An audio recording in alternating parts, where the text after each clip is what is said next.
นี่เป็นปัญหายอดฮิตของรุ่นนี้เลยเนาะ A03S เนาะนี่เบิ่งแบตจะโพงมาอย่างเนาะดันฝาหลังดันจอเนาะจอเบิร์นหน่อยนึงเลยเพราะแบตดันออกมาเนาะ A03 A02 มันมีการเปลี่ยนแบตหลายเนาะในบรรดารุ่นนี้เนาะเขาจะมาเปลี่ยนแบตกันวันนี้นี่แบตจากบวมๆมาแล้วเนาะนี่เนาะ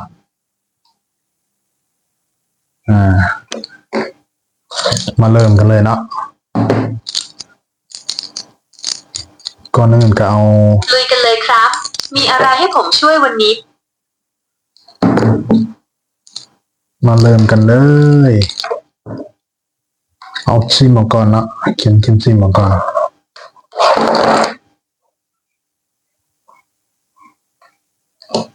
ปิดเครื่องก่อนก็ได้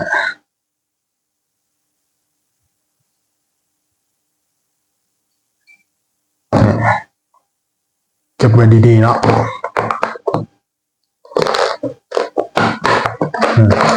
ข้อดีของรุ่นนี้ก็คือบอได้ใส่กาวเนาะบอได้ติดฝาหลังคือมีแต่ประกบใส่นี่เขาก็ใช้เล็บเฮานี่แหละแซะตามลองซิมนี่เนาะนี่ลองซิมตัวนี้นะ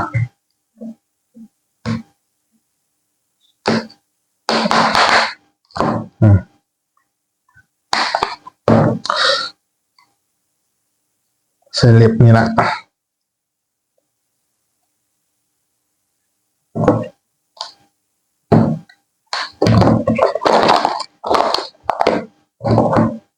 ใส่ตัวสวยนิดนึงเนาะ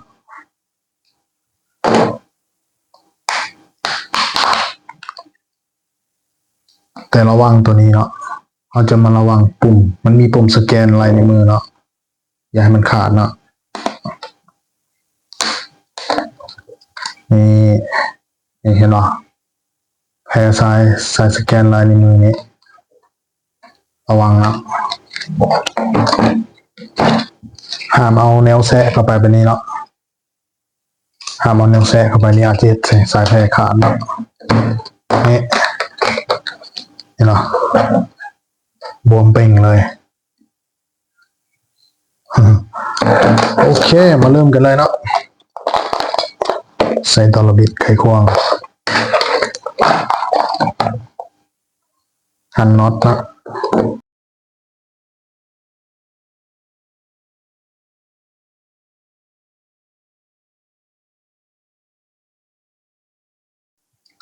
จิ้มฝาครอบบอร์ดเอาเนาะต้องระวังเนาะ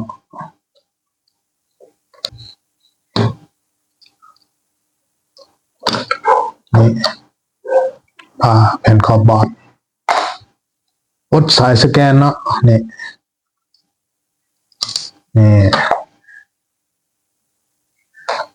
แยกไว้ต่างหากจากนั้นเราก็ถอดแพร่แบตเนาะ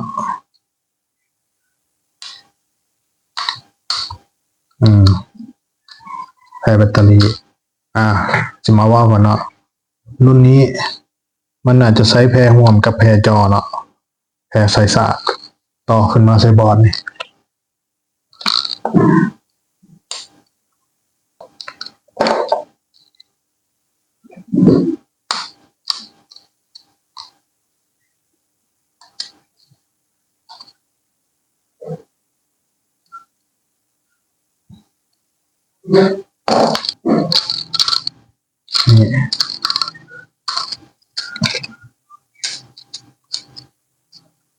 นี่บัดนี้เขาจะมาแก้แบตออกเนาะแก้แบตออกแบตตัวนี้มันแก้ยากห้ามเอาตัวที่ว่าโลหะเนาะมาแกะมาจิ้มเนาะมันอาจจะเกิดระเบิดได้เนาะให้เขาใช้ตัวพลาสติกเนาะพลาสติกเป็นนี่ก็ได้แผ่นที่ว่าแถมมากับตัว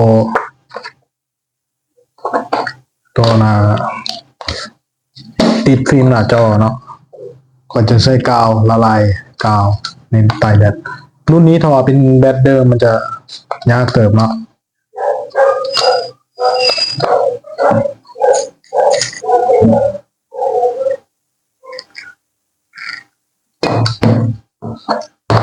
บ่ให้ใส่หลายเด้อเพราะว่าน้ำมันจะไหลเข้าจอ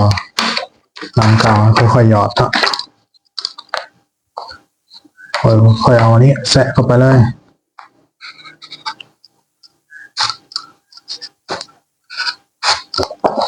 นี่สีดเซรั่มตัวนี้มันไหลก่อนเนาะ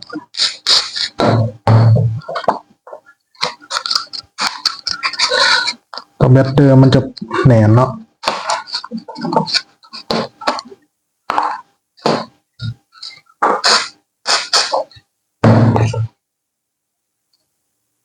คลิปนี้ค่อยถ่ายแบบเรียวๆเลยเนาะบริมีแสงมีกล้องบริตัดกล้อง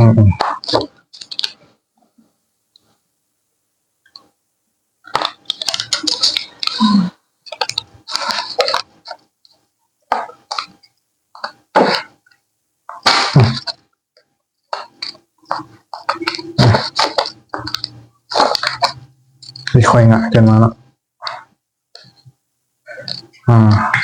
บ่ได้เขาก็บ่ฝืนเนาะสิต่อละลายกาวต่อไป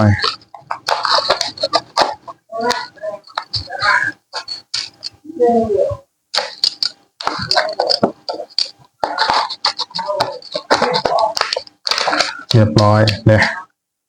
แล้วเนาะนี่ก็กินแบตเก่าเนาะบวมเป่งเลย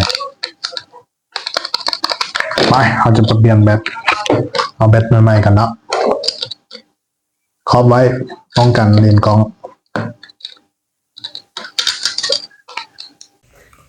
จากนั้นเราก็เอาแบตใหม่เข้าไปเนาะแบตใหม่เข้าไปแล้วก็ติด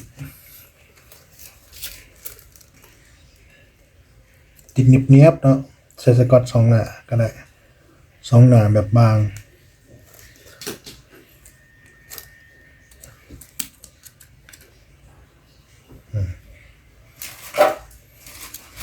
ติดสายแพรลงไปเพิ่มซ็อกเก็ตจอเนาะสายแพรจอสายแพรสากให้มันตรงตำแหน่ง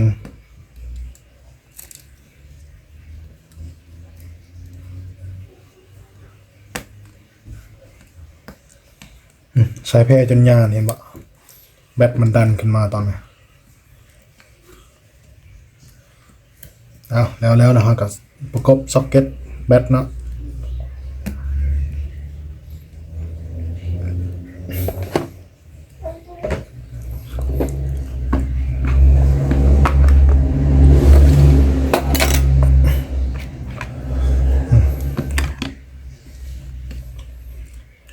เมื่อสำเร็จแล้วห้องกับตัวนี้เนาะเพิ่มซ็อกเก็ตสแกนลายนิ้วมือเนี่ยก่อนที่เราจะประกบแผงกันบอร์ดเนาะระวังไว้มันขาดตัวนี้ประกบลงไปตัวนี้แผงกันบอร์ดแผงครอบบอร์ด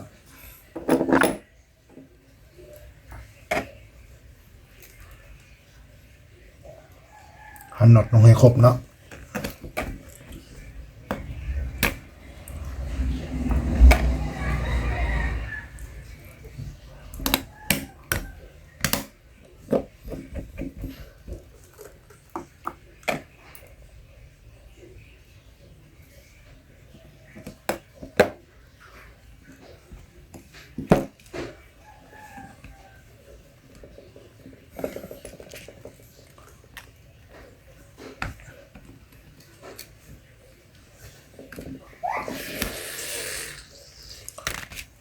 ถอดออกใหม่เนาะเพราะมันจะมีแขวอยู่นี่มีเดือยอยู่นี่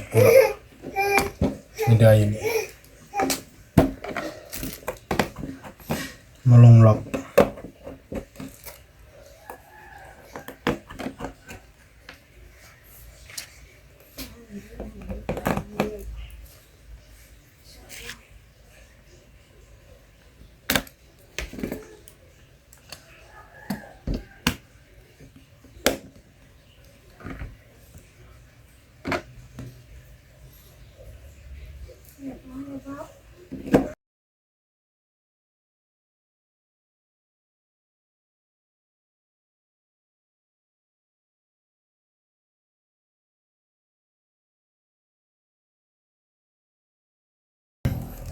เรียบร้อยส่งงานเนาะ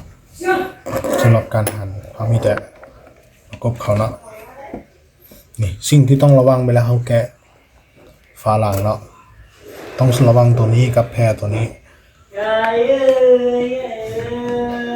ถ้าว่าบ่ระวังมันจะ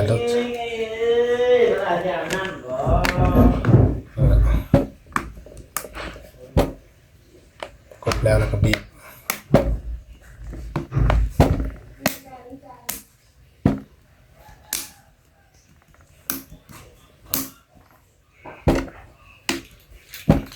ประกบบีบ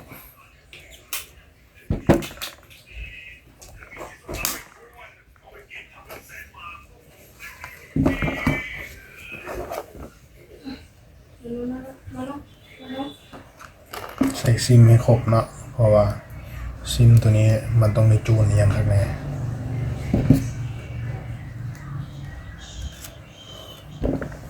เปิดเทสเครื่องมัน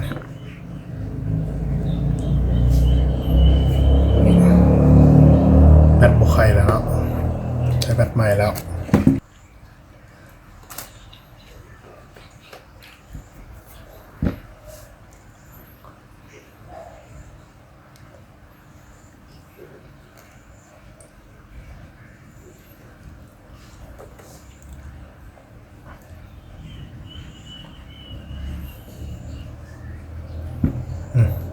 จอตัวนี้บางลงเนาะจอที่จุดที่มันเป็นเบิร์นจุดขาวนี่มันจางลงไปเนาะแต่เก่าแบตมันดันออกมาเรียบร้อยส่งงานได้เนาะ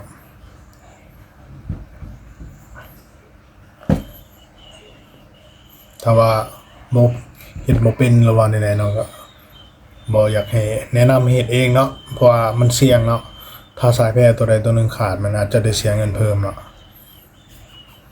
ให้สร้างดีกว่าให้คนที่ว่าเขามีประสบการณ์ดีกว่านี่ต้องระวังจึ๊ดกับไปขาดเลยตอนนี้ถ้าเป็น A12 มันจะเป็นสายแพร่ปุ่ม Samsung A12 มันจะเป็นปุ่มสแกนกับปุ่มปิดเปิดอยู่รวมกันเลยถ้าตรงนั้นขาดมันต้องได้เปลี่ยนแพร่ใหม่เลยเนาะคลิปนี้ลากันไปก่อนฝากกดไลค์กดแชร์กดติดตามเพื่อเป็นกำลังใจในการเห็นคลิปต่อไปด้วยบ๊ายบายเจอกันคลิปหน้า